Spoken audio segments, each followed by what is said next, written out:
Bismillahirrahmanirrahim. Assalamualaikum warahmatullahi wabarakatuh. Waalaikumsalam warahmatullahi. Baiklah, adik-adik, di sini saya ingin memperkenalkan diri. Perkenalkan, nama saya Melisa. Sebelum kita memulai pembelajaran pada hari ini, ada baiknya kita berdoa. Berdoa sesuai dengan keyakinan masing-masing. Berdoa dimulai. Selesai. Ya, baik. Untuk memulai pembelajaran pada hari ini, saya ingin mengabsen dulu. Yang pertama, Nur Anissa. Hadir, Kak. Yang kedua, Sartika. Hadir, Kak. Selanjutnya, Nurul Hidayah. Hadir, Kak. Ya, baik. Terima kasih untuk partisipasinya hari ini. Adapun pembelajaran pada hari ini, yaitu praktikum akuntansi lembaga dan atau instansi pemerintah. Di dalam materinya, adapun pencapaian indikator yang harus dicapai, yang pertama adalah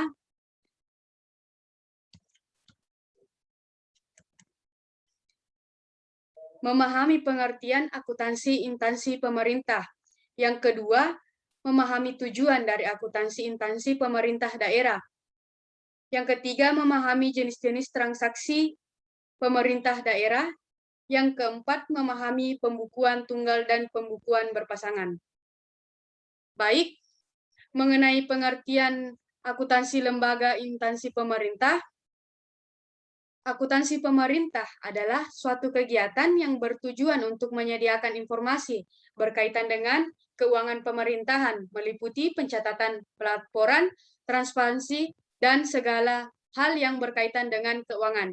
Jadi di sini akuntansi tidak hanya untuk perusahaan, tapi akuntansi juga berperan sebagai akuntansi lembaga dan instansi pemerintahan. Jadi yang kedua, tujuan akuntansi pemerintahan daerah. Tujuan dari akuntansi pemerintahan sama dengan tujuan akuntansi bisnis, yaitu memberikan informasi keuangan atas transaksi keuangan yang dilakukan organisasi tersebut dalam periode tertentu dan posisi keuangan pada tanggal tertentu kepada para penggunanya dalam rangka pengambilan. Yang ketiga, jenis-jenis transaksi pemerintahan. Jenis-jenis transaksi pemerintahan yang pertama adalah pendapatan daerah. Jadi segala pendapatan daerah akan masuk di dalam jenis-jenis transaksi. Pendapatan daerah meliputi semua penerimaan uang melalui rekening kas umum daerah dan menambah ekuitas dana merupakan hak daerah dalam 1 tahun anggaran dan tidak perlu dibayar oleh daerah. Yang kedua, belanja daerah. Belanja daerah meliputi semua pengeluaran dari rekening kas umum daerah yang dapat mengurangi ekuitas dana merupakan kewajiban daerah dalam 1 tahun anggaran dan tidak diperoleh pembayaran kembali oleh daerah. Yang ketiga, pembiayaan daerah. Pembiayaan daerah meliputi semua transaksi pemanfaatan surplus. Pembiayaan daerah meliputi penerimaan pembiayaan, pengeluaran pembiayaan, dan sisa lebih anggaran tahun berkenan. Yang keempat, aset daerah. Aset meliputi sumber daya ekonomi yang dikuasai dan dimiliki pemerintah daerah sebagai akibat masa lalu dan dari manfaat ekonomi. Yang kelima, kewajiban daerah. Kewajiban daerah meliputi utang yang timbul dari peristiwa masa lalu, yang menyelesaikan menimbulkan aliran keluar sumber daya ekonomi pemerintah daerah. Yang keenam, ekuitas dana daerah. Ekuitas dana merupakan kekayaan bersih pemerintah daerah yang merupakan selisih antara aset dan kewajiban pemerintah daerah. Yang keempat, pengertian pembukuan tunggal dan pembukuan berpasangan. Sistem pembukuan tunggal atau juga disebut dengan single entry.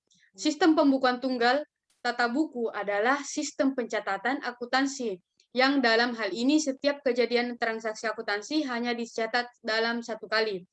Dan sistem pembukuan berpasangan atau disebut juga dengan double entry, sistem pembukuan berpasangan setiap transaksi akuntansi akan dicatat 2 kali. Artinya, pada setiap transaksi terdapat 2 rekening akun yang akan dipengaruhi dalam sistem pembukuan berpasangan disebut dengan debit dan kredit. Ya, baik. Materi hari ini cukup sampai di situ. Jika ada yang kurang dipahami, adik-adik bisa boleh bertanya. Saya, Kak. Ya, baik. Miranisa, disilahkan. Baik, terima kasih atas kesempatan yang telah diberikan. Langsung saja pertanyaan saya.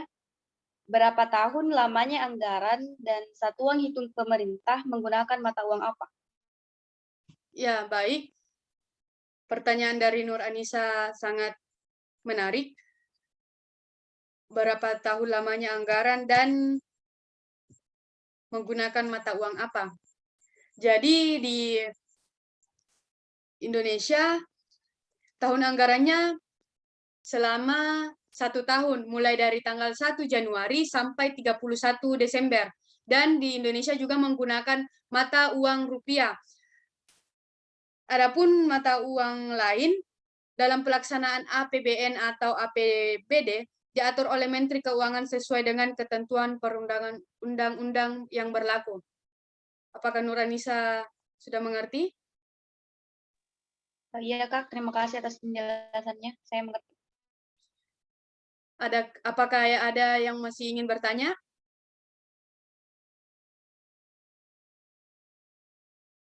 Ya baik, karena diam jadi saya anggap sudah mengerti semua.